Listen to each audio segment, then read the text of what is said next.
Por Dentro da Imagem, um podcast apresentado por Canal Medical. Bem-vindos ao Por Dentro da Imagem e hoje, excepcionalmente de forma remota, a gente vai falar sobre o futuro da radioterapia e a gente tem aqui 3 convidados doutores. Eu queria apresentar cada um deles. Primeiro, a Vivian Lucas. Seja bem-vinda, Vivian. Voltamos ao passado aqui com as gravações remotas, excepcionalmente nesse Por Dentro da Imagem. Seja muito bem-vinda, Vivian. Muito obrigada, Fábio. Nós voltamos às nossas origens, né? Fazia tanto tempo que eu não estava aqui conversando e hoje eu vim falar sobre esse tema, que é a radioterapia. Hoje eu vou estar com 2 grandes colegas e é um prazer estar aqui com eles. Eu queria iniciar, antes de me apresentar, agradecendo muito a presença deles e por eles terem aceitado esse convite, tá?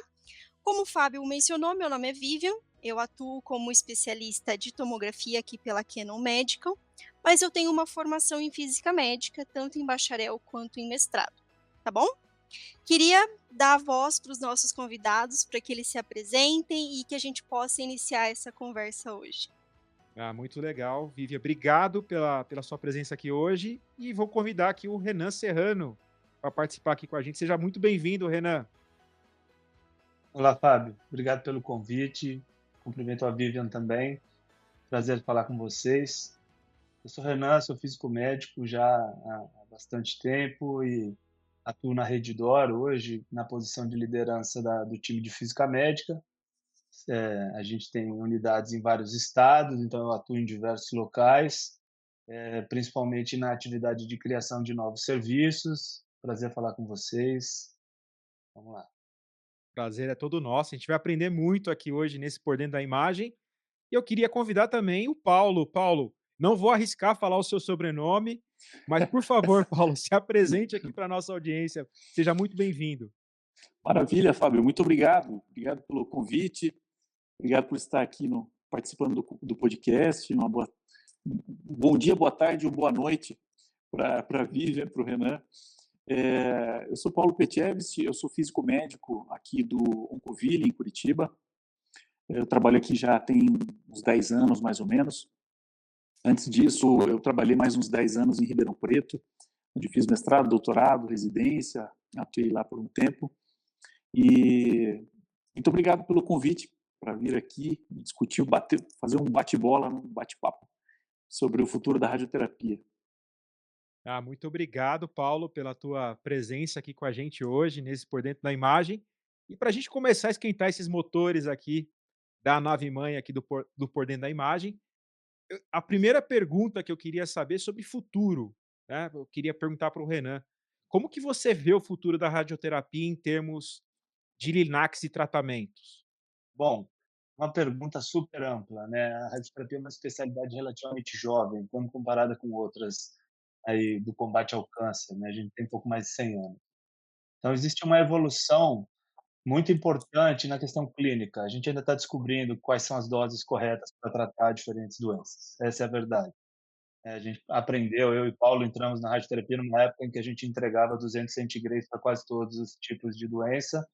Isso já mudou bastante, as doses por dia subiram, e eu acho que a gente vai continuar nesse caminho. Então, olhando para o futuro, a gente vai sempre olhar para um futuro onde a gente vai entregar mais doses de radiação por dia para os pacientes, tá? Isso tem tudo a ver com o nosso papo aqui, porque isso não pode ser feito sem extremo zelo com precisão do ponto de vista dosimétrico, do ponto de vista geométrico. Então, eu acho que a radioterapia do futuro é uma radioterapia mais assertiva, alvos menores, maiores doses, tá? Também acho que, do ponto de vista técnico, o que nos reserva o futuro é a capacidade de adaptar, é a capacidade de alterar o plano de tratamento todos os dias, né, baseado nas imagens de verificação de pré-tratamento que a gente realiza. Então, isso já acontece, já há algumas iniciativas nesse sentido. Eu acredito na ampliação dessas iniciativas. Eu acho que eu não sei dizer em quantos anos isso vai acontecer, mas eu acho que no futuro o paciente vai sair do consultório do médico com a prescrição clínica feita e vai direto para o acelerador linear para escanear, planejar, delinear e entregar o tratamento numa única num único ato. É assim que eu imagino o futuro da especialidade. E você, Paulo, como que você enxerga todo esse futuro do Linax e tratamentos? Então, eu acho que o Renan foi muito bem na colocação dele. Nós vivemos um mundo, é engraçado assim, você falar num horizonte de 20 anos o quanto a radioterapia evoluiu, né? Eu lembro que há 20 anos atrás, mais ou menos, quando eu comecei a carreira, o técnico, por exemplo, na máquina, ele fazia tudo. Então, ele não só posicionava o paciente na máquina, mas também ele que ajustava o ângulo de colimador, ajustava o ângulo de gantry, de mesa, colocava cada um dos acessórios, blocos. Então, cabia muito ao técnico, no momento do posicionamento, várias atribuições. Isso trazia consigo muitos riscos, né? Porque ele poderia estar posicionando um campo de tratamento lá que seria a 0 graus de entry e ele colocou a 10, a 30. Usou um acessório errado. Então, a radioterapia ela evoluiu muito no sentido de tirar um pouco dessa necessidade da memória de uma ficha presente, de verificar cada um dos itens, para a própria máquina fazer uma checagem do que o técnico faz em sala e o técnico também fazer uma verificação do que a máquina está executando. Né? Hoje em dia, os sistemas de gerenciamento, por exemplo, que passou a ser obrigatório em todas as radioterapias, trouxe uma segurança muito grande para a execução dos tratamentos. Né? Então, coisa que, assim, 20 anos atrás, você ficava tudo na mão do técnico. Se ele digitasse, por exemplo, as unidades monitoras, que é o tempo de tratamento, basicamente, tempo de execução do feixe errado, ficaria errado, ninguém saberia. Né? Então, hoje em dia, por exemplo, a gente consegue acertar alvos móveis. Né? A gente vai falar daqui a pouco sobre isso também, né? Com tomo 4D, um gating respiratório, né? Mas basicamente é você acertar o alvo que se move, né? Por exemplo, um alvo presente no tórax do paciente.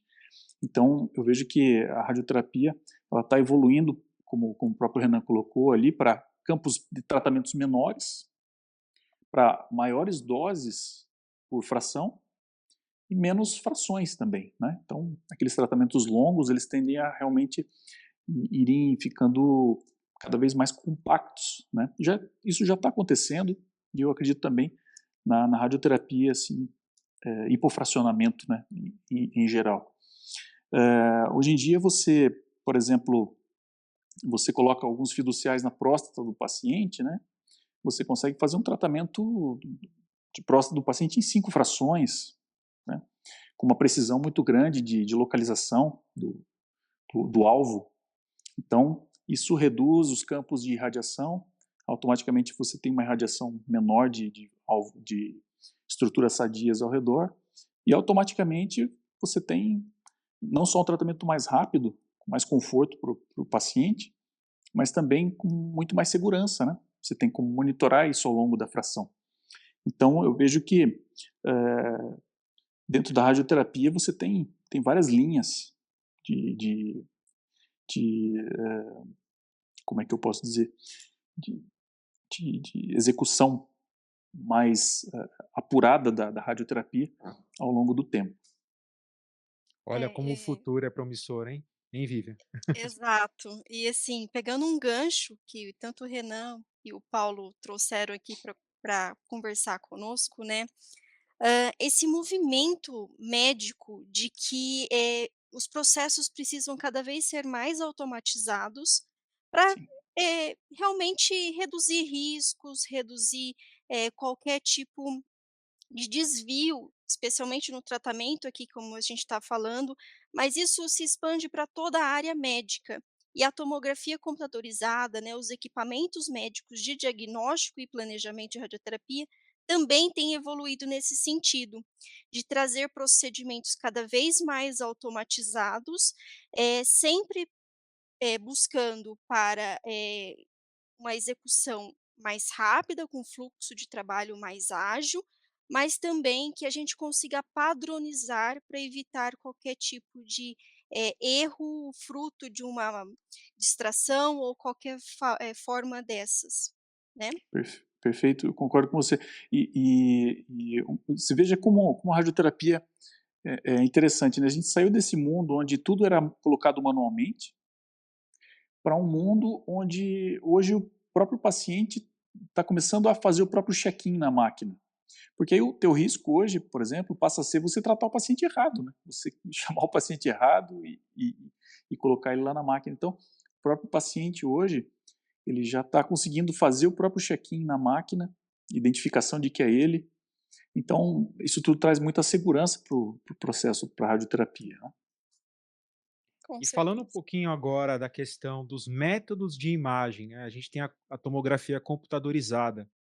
Como que a tomografia computadorizada pode contribuir para esse futuro, na opinião de vocês? A começar com a Vivian. Bom, eu sou um pouco suspeita para falar, né, mas, a tomografia computadorizada, acho que muitos das pessoas que têm algum contato com a radioterapia, elas já fazem ciência desse método como forma de simulação do tratamento. Então os pacientes, eles têm suas imagens adquiridas por um tomógrafo, para que então seja feita uma simulação do tratamento. Então o contorno das estruturas que devam ser tratadas, né, e para que o TPS, o Treatment Planning System do LINAC, ele possa fazer os cálculos de dose e, por consequência, todo o planejamento ali do paciente, né. Mas, a tomografia computadorizada, ela tem um papel fundamental que é de fornecer imagens de boa qualidade, sem, penalizar em dose. Dose de radiação é para o tratamento, é para o LINAC. O tomógrafo, ele tem como, premissa a execução de exames com baixa dose de radiação. E aí nós temos diversos recursos para trabalhar isso, desde detectores mais sensíveis, a recursos de modulação de dose, inteligência artificial, que depois a gente pode conversar um pouquinho mais sobre ela, e filtragens, como os novos equipamentos que contam com filtro Silverbeam, para aquisições torácicas com dose de radiação de um único raio-x. Então, a tomografia computadorizada, a meu ver, ela tem um papel fundamental no fornecimento de imagens de boa qualidade, mas sem nesse momento ficar, penalizando em doses de radiação. E perguntando aqui pro Renan. Renan, qual que é a sua opinião sobre essas questões da tomografia computadorizada e como que ela pode ajudar nesse futuro? Concordo 100% com a Vivian. Eu comecei numa radioterapia que usava a tomografia computadorizada para pacientes especiais. Hoje em dia, na maioria dos centros, a gente pode dizer que todos os pacientes fazem uma tomografia. Há alguns tipos de tratamento que não precisam dela, são raríssimos, portanto, a gente generaliza. Todo paciente que faz radioterapia hoje ganha uma tomografia de simulação antes disso, tá? Portanto, o papel da tomografia é enorme. Hoje, um bom serviço de radioterapia precisa contar com uma boa estratégia de simulação, porque senão ele ganha limitações, tá? É enorme esse papel. A tomografia é perfeita por vários motivos. Primeiro, porque ela é acessível. Segundo, porque ela tem um grid geométrico estável, né? Ela não apresenta deformações geométricas. Terceiro, porque ela é um mapeamento de unidades de Hounsfield, né? Ela é um mapeamento de efeito fotoelétrico muito bom. Então, ela fornece ao sistema de planejamento um bom caminho para encontrar qual vai ser o comportamento da dose de radiação nos pacientes, né? Portanto, ela é perfeita. Quando você cresce em qualidade de imagem, sobre vários aspectos, sobre o aspecto do ponto de vista de relação de sinal-ruído, capacidade de distinguir materiais de densidades parecidas, supressão de ruído, né? O sistema de inteligência artificial que a Canon entrega é muito importante nesse sentido, na reconstrução de supressão de ruído. Os sistemas de supressão de artefato metálico são super importantes, porque eles entregam para a imagem comportamentos que não são anatômicos, que são meros artefatos de reconstrução. Então, quando você vai subindo essa escadinha de qualidade e refino na imagem de simulação, você está, às vezes, sem perceber, tornando o tratamento de radioterapia mais preciso. Tá? Nem vou abordar ainda as questões de movimentação, essas tornam o tomógrafo talvez um agente principal na estrutura de um departamento de radioterapia, mas já é possível dizer, é muito raro um paciente hoje que faça radioterapia que não passe pela etapa da tomografia. E Paulo, qual que é a sua opinião a respeito? Eu acho que a Vivian e o Renan, eles abordaram muito bem, né? Hoje em dia, a rádio é fundamental. Hoje em dia, você vai fazer a radioterapia, por exemplo, até de um paciente de pele, você faz uma tomografia, que você consegue estimar ali, por exemplo, a profundidade da lesão também, né? E isso vai auxiliar diretamente na energia que você vai escolher de elétrons, por exemplo, para tratamento de pele. Então, não só essa questão de uma excelente qualidade, mas eu vejo que os sistemas de imagem também da radioterapia, isso puxou a régua para cima, a qualidade da imagem da tomografia puxou a régua para cima, e aí fizeram com que os sistemas de imagem também na radioterapia melhorassem, porque grande parte dos tratamentos vem através de uma fusão da imagem feita no primeiro dia de tratamento com uma tomografia feita. Então, essa comparação, né, se você tem imagens muito distintas, automaticamente sempre foi um complicador. Mas hoje em dia, os sistemas de imagem embarcados nas máquinas também acompanharam muito bem essa evolução, e a gente vai ter a oportunidade de discutir um pouquinho mais para frente ainda sobre isso, né? Mas, sem dúvida alguma, a tomografia é o ponto-chave, é o ponto de partida de uma boa radioterapia. E falando um pouquinho sobre uma curiosidade aqui, acho que é a curiosidade de muitas pessoas sobre o 4DCT, que é uma modalidade a ser expandida. Não, primeiro é uma pergunta para você, se é uma modalidade a ser expandida e como vocês veem a integração atual entre a aquisição, que é a simulação, e o tratamento. O que que você acha a respeito, Vivian? Bom, o Paulo já mencionou um pouquinho sobre o movimento respiratório, né, e o Renan também, sobre os desafios de movimentação que tem durante, o planejamento e o tratamento do paciente. Muitas vezes esse tumor ele não está numa posição estática, então fruto da movimentação respiratória, você tem ali um deslocamento desse tumor. E aí, muitas, das vezes, nesse sentido, é contado com o uso do gating respiratório, também conhecido como 4DCT, né.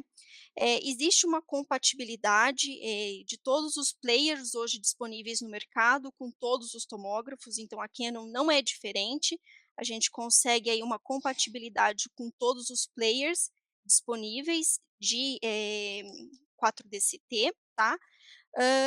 E uma curiosidade que eu queria aproveitar aqui o ensejo, muitas pessoas não sabem, mas a Canon foi uma das pioneiras em 4DCT no Brasil.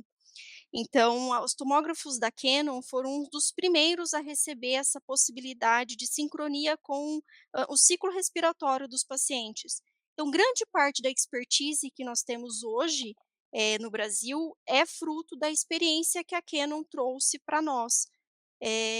Eu acho que hoje está muito bem difundido, não é um sistema de tratamento que está presente em todas as clínicas, mas eu vejo uma demanda muito crescente nessa modalidade também. Não sei se o Paulo e o Renan concordam comigo, mas eu vejo um crescimento muito grande, nessa necessidade de sincronia do tratamento com a movimentação do tumor. Eu concordo com você, Vivian. E aqui nós temos um Aquilion Lightning de 80 canais e para gente, antes disso, nós tínhamos um tomógrafo de um canal apenas.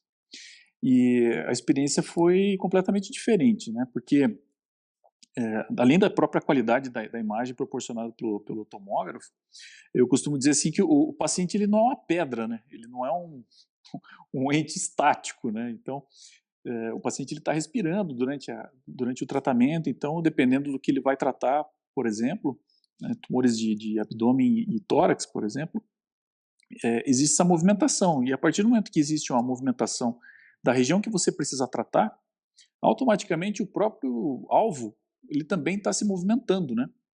Então, quer dizer, se você abre um campo grande para fazer a irradiação desse alvo que está se movimentando, você está irradiando vários órgãos sadios nesse caminho, né? Então, essa quarta dimensão que a gente consegue inserir aqui através do 4-DCT, né, que basicamente é o tempo, né, é você saber o instante em que o alvo está naquela posição. Então, um campo de tratamento que seria gigante passa a ser pequeno, porque você vai irradiá-lo num determinado instante de tempo, né, no ciclo respiratório, né. Então, aqui nós encontramos uma grande aplicação para o 4-DCT, que está justamente na inspiração profunda, nos pacientes que fazem radioterapia de mama, e mesmo os pacientes que fazem SBRT de pulmão, né, então altas doses em poucas frações. A inspiração profunda foi onde nós encontramos a maior segurança para se tratar o tumor num instante específico por um tempo prolongado. Porque quando você pensa assim numa senoide assim, da respiração do paciente, basicamente, se você escolher uma faixa lá do ciclo respiratório para fazer irradiação, muitas vezes essa faixa ela é um tanto curta, dependendo da respiração do paciente e tudo mais, né? Então nós encontramos, por exemplo, na inspiração profunda, um momento em que ele consegue ficar ali, sei lá, 20 segundos com a respiração presa e automaticamente a gente consegue fazer intervalos de irradiação maiores. E isso só é conseguido porque nós temos o 4-DCT, né? Até então, o que nós fazíamos era uma tomografia do paciente inspirado, depois expirado e depois com respiração livre, né? A gente fazia a fusão desse pacote de imagens e aí você tinha aqui uma região onde você via a lesão perambulando, né? Mas é uma foto aqui na inspiração, uma foto na expiração e uma coisa borrada entre elas, né? Então, o 4-DCT trouxe para a gente uma nova perspectiva, realmente, para a irradiação dos pacientes com campos menores, né? Isso estou falando de menos efeito colateral para o tratamento do paciente, né? E tudo isso entra na conta. Cada vez doses maiores, né, fica mais Exato. seguro, como o Renan já havia pontuado, né, que é uma tendência, da radioterapia, que são tratamentos mais enxutos em tempo, mas com doses mais elevadas. Exato. Renan, você Sem teria dúvida. o Esse é um assunto que me interessa especialmente. As tomas 4D mudaram muito a nossa forma de abordar lesões que se mexem, né? A gente começou com as lesões pulmonares, as abdominais, que são as vedetes, mas hoje a gente já extrapolou esse raciocínio para as tumores de mama, por exemplo, que são basicamente 40% do nosso movimento. Como o Paulo falou, a gente percebeu que gerenciar o movimento respiratório também traz benefícios para os tratamentos de mama, sobretudo aqueles de mama esquerda, né? Basicamente, a estratégia de breath holding, né, de segurar a respiração, também foi aplicada na radiologia diagnóstica. Era um problema também fazer imagens pulmonares com ele se mexendo. Os artefatos de movimento atrapalhavam a capacidade de resolver o exame, né? Qual a diferença? A diferença é que uma tomo de tórax com máquinas de gerações mais recentes dura 10 segundos ou 15 segundos, e quase todo ser humano consegue prender a respiração por esse período, tá? Por que na radioterapia a gente fica inventando moda, né? Fica complicando as coisas? Por dois motivos. Porque o nosso tratamento não dura 10 segundos, tá? Talvez um dia volte a acontecer isso, mas hoje ele dura alguns minutos. E a menos que você esteja tratando o Gustavo Borges ou o Fernando Scheller, você não vai encontrar pacientes que façam esse breath hold. Segundo ponto, a gente precisa acertar o nível na radioterapia. Na radiologia diagnóstica, tanto faz o nível de breath holding que foi executado, interessa estar parado. Para a radioterapia, a profundidade da inspiração atrapalha. Se o paciente fizer uma profundidade de 80% da inspiração na tomo e desempenhar 90% no dia do tratamento, que ele está mais ansioso, mais ofegante, a gente erra o alvo. Portanto, a capacidade do tomógrafo de fazer imagens e sincronizar com a aquisição da curva de respiração é mandatória para esse tipo de modalidade a maioria das vezes, tá? Outro ponto muito importante, só para dar uma ideia, eu tenho uma unidade aqui no Rio de Janeiro, sem citar nomes, que faz 20% das suas simulações utilizando 4D, porque aplica-se a todos os tórax, todos os abdômenes e boa parte dos tratamentos de mama. Então, a gente hoje está falando de uma modalidade que está presente em mais de 20% das simulações para algumas realidades. Outro ponto muito importante, que você já destacou, Vivian, a capacidade de se integrar com todos os sistemas de aquisição de curva, porque há uma inconveniência nesse processo. Se eu fizer um atomo com uma cinta extensiva, por exemplo, para adquirir a fase da respiração, e tratar usando um sistema de snorkel ou uma caixinha no tórax, eu tenho o chamado erro de correlação. Você está correlacionando dois métodos diferentes para adquirir curva de respiração. Isso pode te pegar desprevenido do ponto de vista de posicionamento do alvo. Portanto, essa capacidade, e essa é uma dica para quem está montando sistemas, utilize no seu tomógrafo o mesmo método de aquisição de curva que você vai ter no seu acelerador linear. Você tira essa preocupação da frente e segue confiando nessa correlação entre as coisas, né? Exato. Esse é um ponto realmente muito importante, utilizar o mesmo método de, monitoramento do ciclo respiratório. Eh, Como eu mencionei, todos os fabricantes hoje possuem essas capacidades de comunicação com esses sistemas. A Canon, em especial, ela tem compatibilidade com qualquer um dos sistemas hoje disponíveis, de monitoramento, então de 4D CT. Então isso traz uma tranquilidade para o serviço, de que mesmo que ele não tenha hoje o sistema de monitoramento, caso ele venha adquirir no futuro, essa compatibilidade pode ser garantida, né. Então esse é um fator bem interessante. Aproveitando, Vivian, sobre esse tema, eu queria que você falasse um pouquinho, e também o Paulo e o Renan, quais são as principais pontos e características que vocês consideram essenciais para um CT simulador? Eu acho que eu posso falar as mais óbvias, mas depois quero ouvir do Renan e do Sim. Paulo as que talvez sejam menos óbvias, mais a abertura do gantry, né, então é realmente importante a gente considerar um gantry aí, seria um open bore, né, a partir de 75 centímetros para que você consiga passar uma rampa de mama, ou de repente um posicionamento ali mais complexo do seu paciente, em que ele volumetricamente se expande e é necessário que você consiga visualizar as estruturas dele, para depois, de repente, desviar o feixe de radiação de um braço ou de alguma estrutura que está ali à frente do paciente, né, do seu campo de tratamento. E, obviamente, a gente precisa que exista uma compatibilidade com o tampo plano. Então, só para ilustrar aqui, o tampo que os tomógrafos possuem, ele é abaulado, enquanto a mesa de tratamento, ela é planificada, justamente para manter essa reprodutibilidade dia após dia e a conexão com os acessórios. Para que eu tenha exatamente a mesma capacidade no meu tomógrafo, eu faço uso de um acessório, um tampo que planifica a mesa abaulada do tampo do tomógrafo. E com isso, eu consigo também atachar, os acessórios de imobilização e fazer exatamente um espelhamento com o acelerador linear lá durante o tratamento. Perdi alguma coisa, Paulo, Renan, dos Olha, principais? eu acho que você colocou super bem. Eu observo os pacientes, muitas vezes, quando vêm aqui para fazer a tomografia de simulação, muitas vezes eles já passaram por uma ressonância, passaram por vários exames de imagem anteriores, né? E a gente percebe que muitos deles têm uma fobia, né, de toda essa sequência de imagens que fizeram.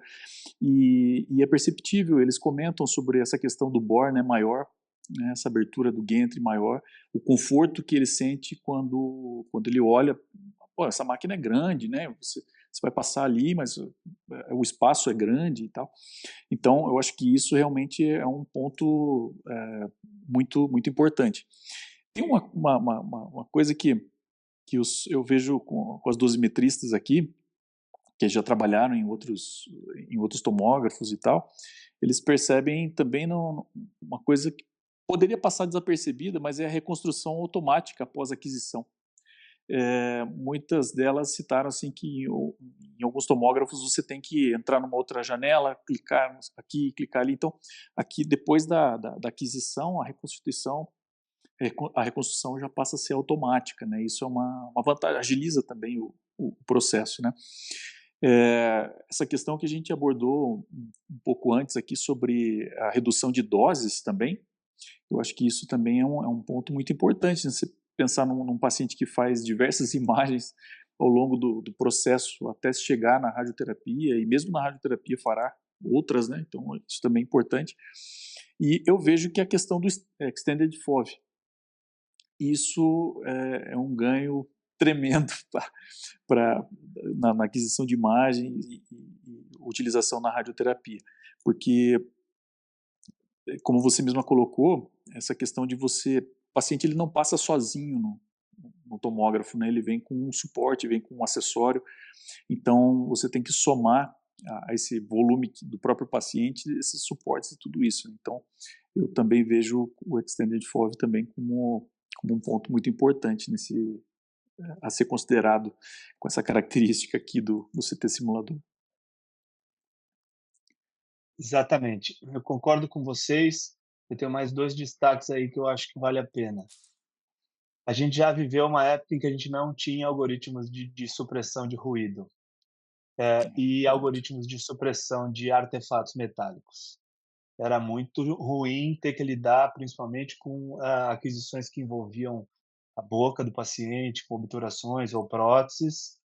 Sim, Lidar com os artefatos metálicos antes desses algoritmos inteligentes era muito trabalhoso e impreciso. Então, acho que essa é uma característica muito, hoje, mandatória, na minha opinião, tá?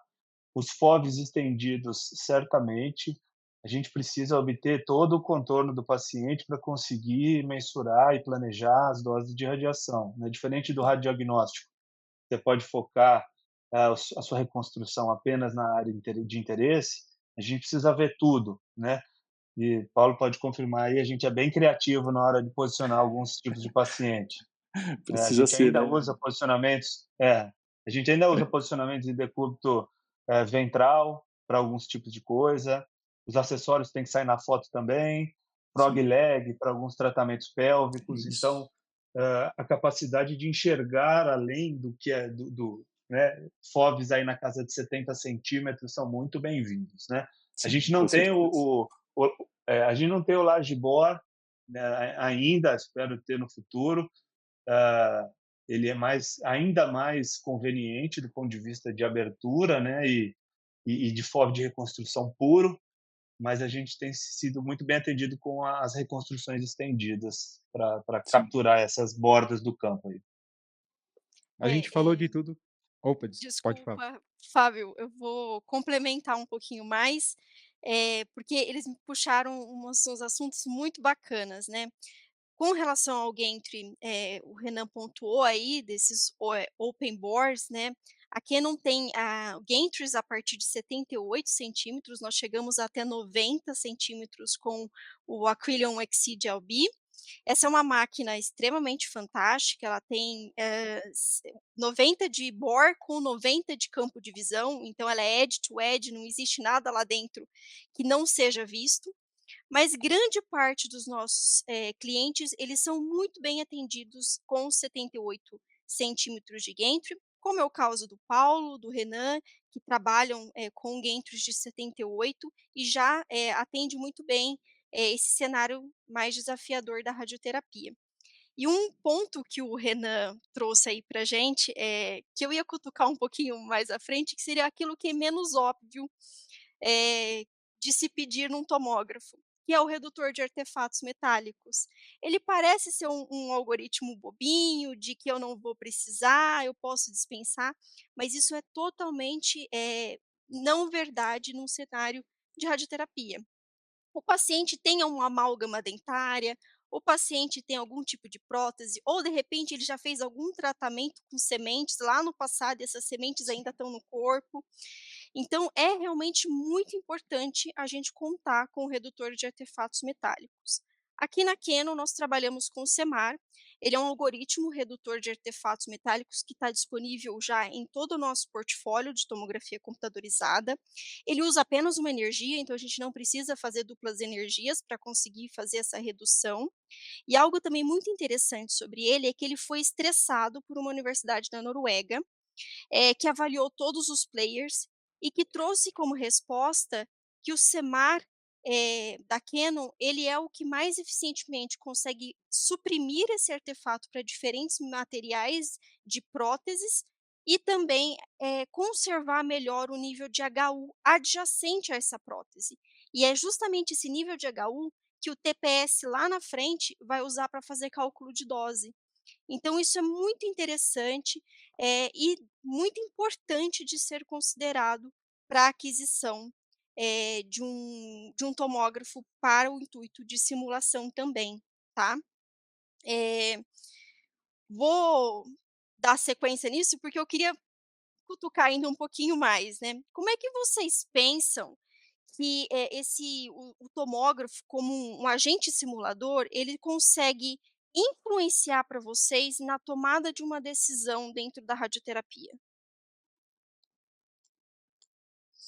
sei se Acho que eu chegou a posso ver, né? começar? Pode começar.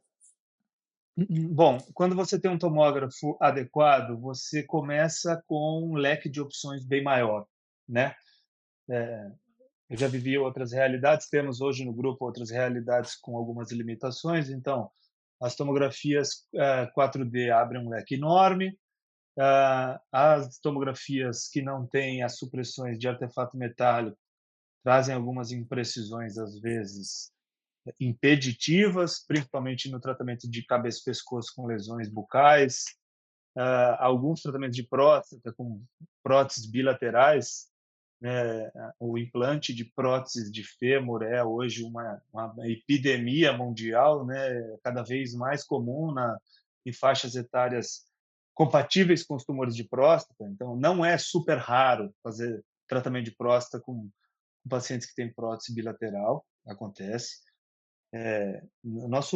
A experiência anterior era praticamente assim, 3 ou 4 cortes da tomografia com o alvo invisível. E hoje a gente tem uma grande capacidade de enxergar, os artefatos ainda estão lá, eles não desaparecem magicamente, mas há algo muito pronto ali para ser identificado. Do ponto de vista de FOV, né, a gente, de novo, a criatividade da radioterapia não tem limites, né? Existe uma questão importante sobre tratamento de mama esquerda, tentar escapar da irradiação coronariana, né?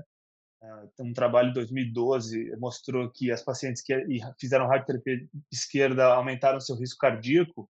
Então, a gente tem tentado evitar essa irradiação desde então, né?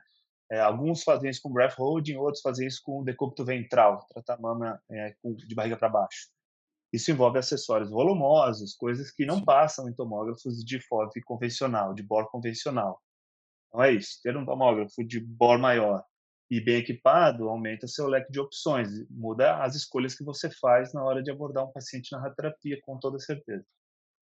Eu vejo isso também, eu concordo plenamente com você, né? E nessa questão do risco cardíaco, né, ele é cada vez mais importante porque, assim, não sei, provavelmente você também deve observar, vocês devem observar, que existem pacientes muito jovens. A gente atendeu um tempo atrás um paciente com 20 e poucos anos com câncer de mama, né? Mama esquerda, por exemplo. Então, você pensa que essa paciente ainda tem décadas e décadas pela frente de vida, né? Então, essa preocupação que você tem, por exemplo, com o coração é fundamental, né? Você ter uma técnica de inspiração profunda, por exemplo, para poder distanciar um pouco mais o coração do que você precisa tratar, né? Então, isso aqui impacta diretamente, influencia diretamente na decisão do tratamento, né? Pensar várias décadas à frente para uma paciente que pode ter algum risco aumentado de radiação por conta da mama esquerda, né? E eu vejo também assim que observo, por exemplo, nas pacientes que nós fazemos 4DCT, existe uma questão da triagem, né? da paciente, às vezes, ter a indicação de fazer uma inspiração profunda, mas ela também tem que conseguir reproduzir isso ao longo não só na simulação, mas também nos dias de tratamento, né? Então, isso também, essa triagem, eu vejo que também é um ponto que está demarcado aqui na decisão desse tratamento, né? De aplicar ou não a técnica, né, para o tratamento. Vivian, há alguma particularidade no caso da Canon com relação a essa tecnologia que você poderia trazer para a gente? A Canon ela já trouxe aqui alguns desses parâmetros, então compatibilidade com o gate respiratório, especialmente para esses casos de mama em que você tem o coração ali bem próximo da sua área de tratamento e que é um dos fatores a ser levado em consideração numa tomada de decisão do tratamento. Mas existem algumas outras que eu acho que influenciam também principalmente no delineamento do PTV, do OAR do paciente, que é a resolução espacial, que o equipamento consegue te fornecer, né. A Canon trabalha espessuras de corte que normalmente de 1 até 0,25 milímetros de espessura, mais comumente aí trabalhando na radioterapia com 0,5 milímetros de espessura do detector. Isso aumenta a resolução, que vocês têm na imagem e também, obviamente, contribui para que vocês tenham um melhor delineamento estrutural, tanto desses órgãos de risco, como o coração, quanto propriamente da área, alvo a ser tratado, né. Então acredito que esse também é um dos parâmetros importantes de ser levado em consideração, na hora de escolher um tomógrafo para ser seu aliado na simulação para o tratamento. E só se fala ultimamente em inteligência artificial. Queria saber um pouquinho de vocês, para a gente dar um molho aqui nesse por dentro da imagem. Como que vocês estão enxergando o papel da inteligência artificial dentro do escopo da radioterapia e no seu planejamento? Renan, poderia falar para a gente um pouquinho? Vamos lá.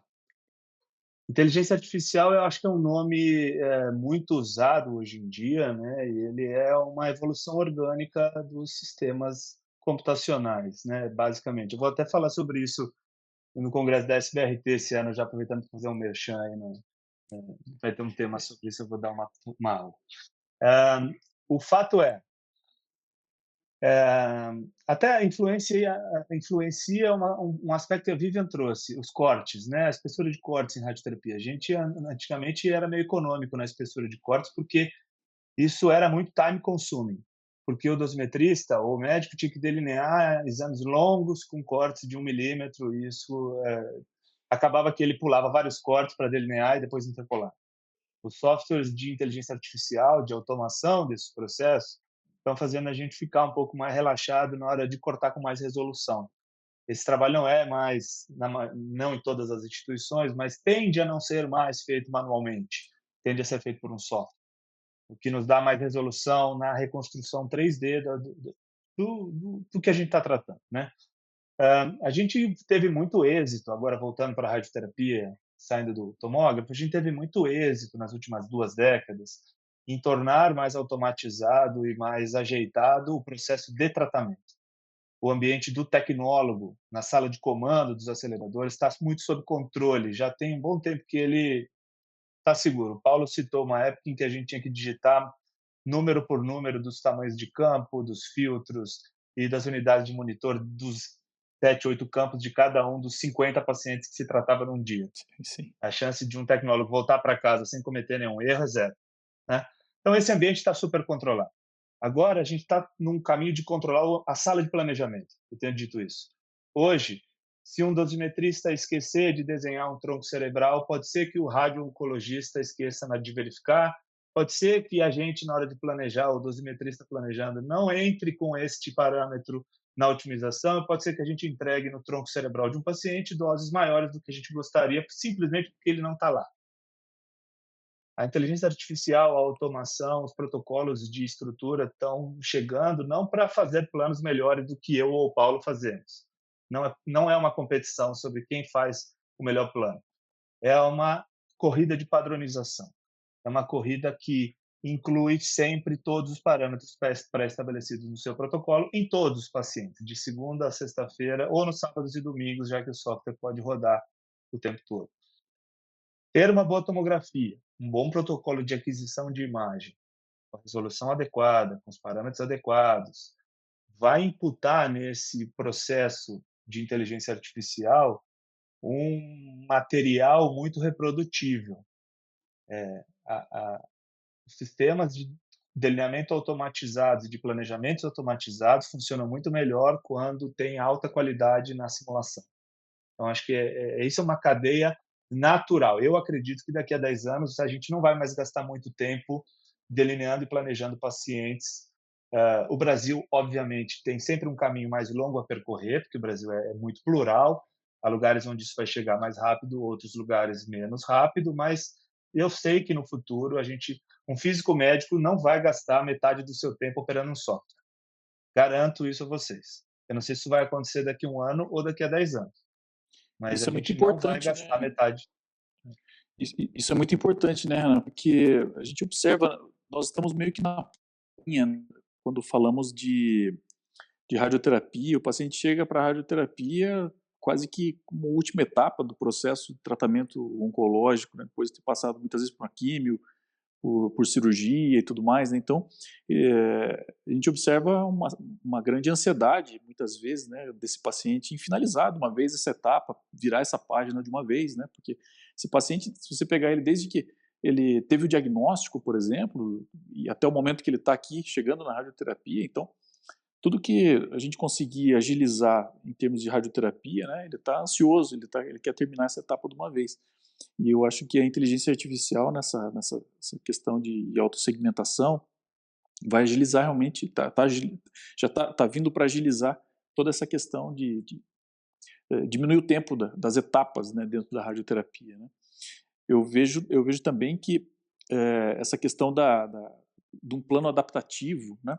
Você pega, por exemplo, um paciente que está tratando cabeça e pescoço, né? É um paciente que, ao longo do tratamento, ele vai emagrecendo, muitas vezes a máscara vai folgando, então você vai tendo que fazer um novo plano para ele, né? E é prejudicial para o paciente ele interromper o tratamento para daí começar um novo plano, né? Então, desde a espera ou até mesmo de continuar o tratamento com uma massa, um volume, na verdade, que já está enxugando, né? Então, existem máquinas hoje que estão vindo aí para agilizar essa questão adaptativa, né? Ou seja, de você fazer uma nova imagem, de você ter um novo delineamento, um recálculo, uma reavaliação, controle de qualidade e tratamento. Então, de maneira mais suave ao longo do tratamento, né? Ao meu ver, essa questão do plano adaptativo, ele também bem forte com essa questão da inteligência artificial. A inteligência artificial eu acho que é algo que realmente veio para ficar, né, ela é, como o Renan falou, uma evolução orgânica das tecnologias, todos os players em diferentes modalidades de áreas médicas estão, buscando formas de integrar a inteligência artificial dentro dos seus, equipamentos, dos seus recursos, né. A Canon, obviamente, também. A Canon, ela conta hoje com a inteligência artificial atuando em vários sentidos, desde um posicionamento mais automatizado, reconhecimento de estruturas e também, dentro de um cenário de qualidade de imagem e redução de dose, o uso da inteligência artificial, em especial o AICE, ele vem a somar muito em reduções drásticas de radiação, elevação, muito boa em qualidade de imagem, contorno, contraste entre estruturas, tudo isso visando um melhor diagnóstico para o paciente, um melhor tratamento, né, benefícios melhores para os nossos pacientes, mas nunca uma busca de competitividade com o médico, com o físico, com os operadores. É sempre um foco na melhoria constante de qualidade de vida para o nosso paciente ali no futuro, né. Com certeza.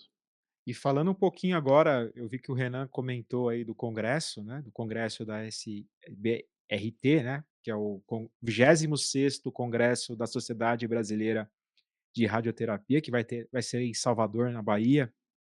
Queria saber o que vocês estão esperando desse evento e as expectativas. E Paulo, pode A gente começar. deu um azar na nossa especialidade, porque uma importante técnica de tratamento ganhou o mesmo nome da nossa sociedade.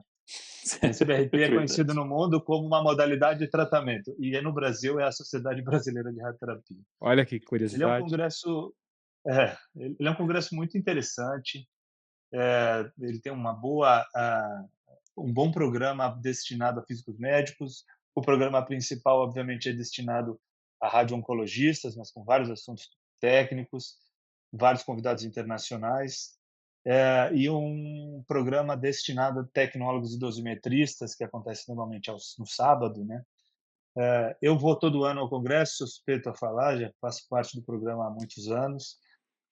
Acho que é um ponto de encontro importante do nosso grupo, da radioterapia, para saber das novidades. Os players estão sempre por lá, expondo os novos produtos.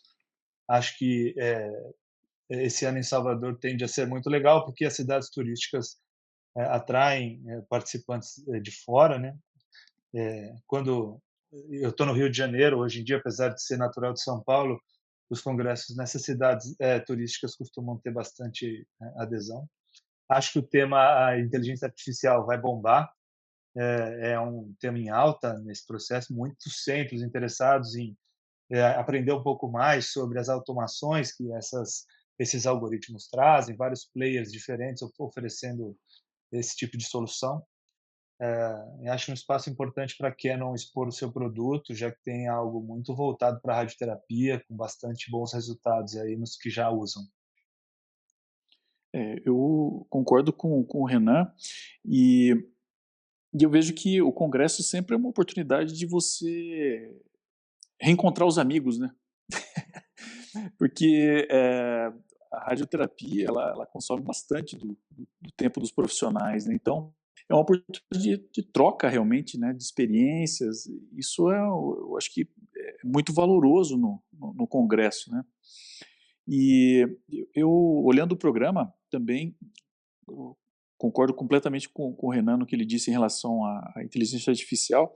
E uma coisa que eu acho que os congressos devem primar sempre é a questão da discussão, né? Às vezes você vê algumas palestras lá que levam, tem 1 hora, a palestra leva 55 minutos, tem 5 minutos de discussão.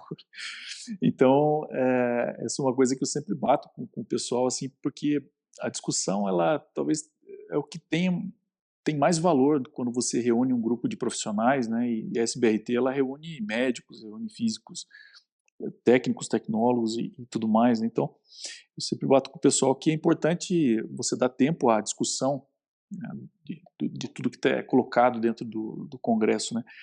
E uma coisa que eu acredito que seja um problema comum ao longo de todas as clínicas, hospitais hoje no Brasil aqui, é essa questão da discussão basicamente de avanços tecnológicos e sustentabilidade dos serviços, né? Hoje em dia a gente tem a radioterapia, é sabido, ela é um ramo da oncologia muito caro, né? Você tem, olha quanta tecnologia a gente discutiu aqui, né? Tanto a questão de equipamentos que são diagnósticos, né? Como o caso do tomógrafo, que a gente bateu tanto, olha quanta tecnologia embarcada num tomógrafo, né? Para se fazer uma boa imagem, para lá na frente você poder fazer um bom tratamento do paciente, né? Então, é importante que, para que você mantenha os tratamentos sendo feitos com qualidade, que você tenha o avanço tecnológico sendo acompanhado pelas instituições, né? E isso também vem com uma remuneração adequada para os serviços de radioterapia no Brasil, né? A gente fala muito assim, putz, você olha os serviços americanos, né? O pessoal tem tudo lá, o que você precisa? Me dá tudo.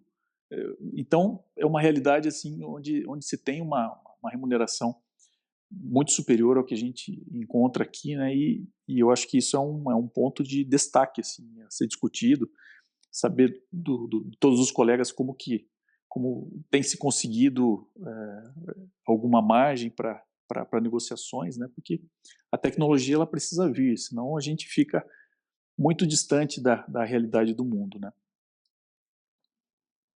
E você, Vivian, quais foram as Exato. suas percepções aí desse evento que está chegando?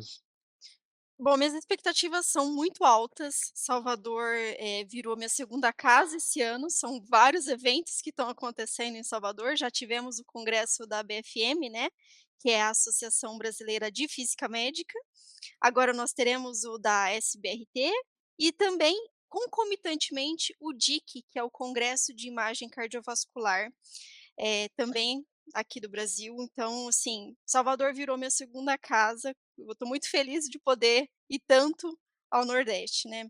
Bom, o congresso da SBRT, ele é sempre um congresso muito rico, né, então com uma troca, de expertise e encontros com os nossos ex-colegas, né, eles se espalham tanto pelo Brasil e é um momento que a gente consegue reencontrá-los.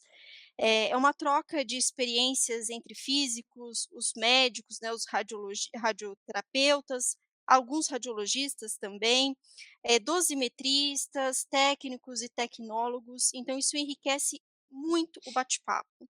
A Canon estará presente, eu estarei lá, através da nossa parceria muito forte que nós temos com a Invita, que também é um player aí muito grande dentro do segmento da oncologia. Então para nós vai ser um prazer estar lá durante o evento e me coloco à disposição para conversar com todo mundo que queira conhecer um pouquinho mais sobre as tecnologias da Canon. Ah, esse evento promete, hein? Salvador vai tremer. Olha só, a gente está finalizando aqui o nosso Por Dentro da Imagem. Foi, assim, um bate-papo incrível, riquíssimo, que é aquele bate-papo aula, né, que a gente tem que ouvir mais de uma vez, assistir mais de uma vez. Queria agradecer pela presença de vocês, mas antes de ir embora, queria que vocês deixassem um recado final aqui para nossa audiência. Começar pelo Renan. Bom, pessoal, minha despedida então, antes de mais nada, é um agradecimento aí à Canon, ao Fábio pela organização, à Vivian pelo convite, ao Paulo, devemos nos encontrar na SBRT esse ano.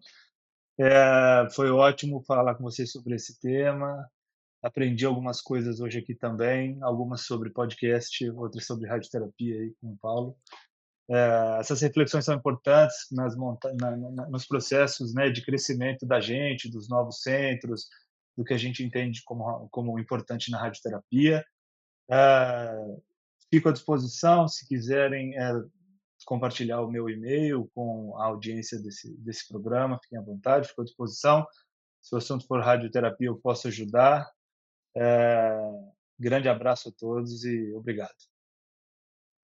Muito obrigado, Renan, pela sua presença. Paulo, foi um prazer, uma honra ter você aqui. Fábio, eu te agradeço muito pela oportunidade, Vivian, pelo convite também. Foi muito bom poder discutir um pouco sobre essa rotina que a gente tem todos os dias aqui, analisar um pouco, olhar um pouquinho para o futuro e do que ele nos reserva, olhar um pouquinho para o passado também e ver o quanto nós caminhamos ao longo do tempo, né? Toda essa evolução do diagnóstico impulsionou muita coisa na radioterapia. Então, oportunidades como essa são de muito valor para todos nós. Então, eu agradeço muito a oportunidade também, deixo abertos os meus contatos e fico à disposição para qualquer eventual dúvida ou alguma coisa que eu possa complementar. E convidem sempre que eu virei. Com certeza será muito mais vezes convidado, Paulo. Muito obrigado por trazer todo o seu conhecimento aqui para a gente, para nossa audiência. E Vivian, mais uma vez, muito obrigado pela tua presença. Espero ver você mais vezes aqui no Por Dentro da Imagem, Vivian. Pode deixar que eu voltarei sim em breve com novos assuntos para a gente conversar. Queria agradecer em meu nome, em nome da Canon, ao Renan e ao Paulo. Eu sei que vocês são disputadíssimos, então conseguir um tempinho aí de vocês para que a gente possa conversar e compartilhar tanto conhecimento que vocês têm com a nossa audiência é um prazer imenso, tá? Então, muitíssimo obrigada por estarem aqui conosco. Fábio, obrigada pela sua ajuda, por sua contribuição aqui no podcast. Prometo voltar mais. A gente vai cobrar, hein, Vivian?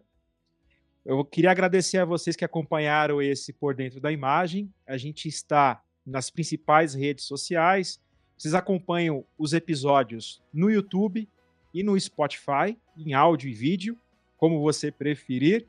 E se você tiver alguma dúvida, sugestão de tema, crítica, manda lá para a gente no contato@pordentrodaimagem.com. Queria agradecer pela nossa audiência crescente aqui do Por Dentro da Imagem. A gente vem crescendo aqui os nossos números de audiência. Queria agradecer a você que está acompanhando cada vez mais esse Por Dentro da Imagem. E a gente fica para uma próxima oportunidade aí esperando vocês. A gente se vê até lá. Fique por dentro da imagem. Por Dentro da Imagem, um podcast apresentado por Canal Medical.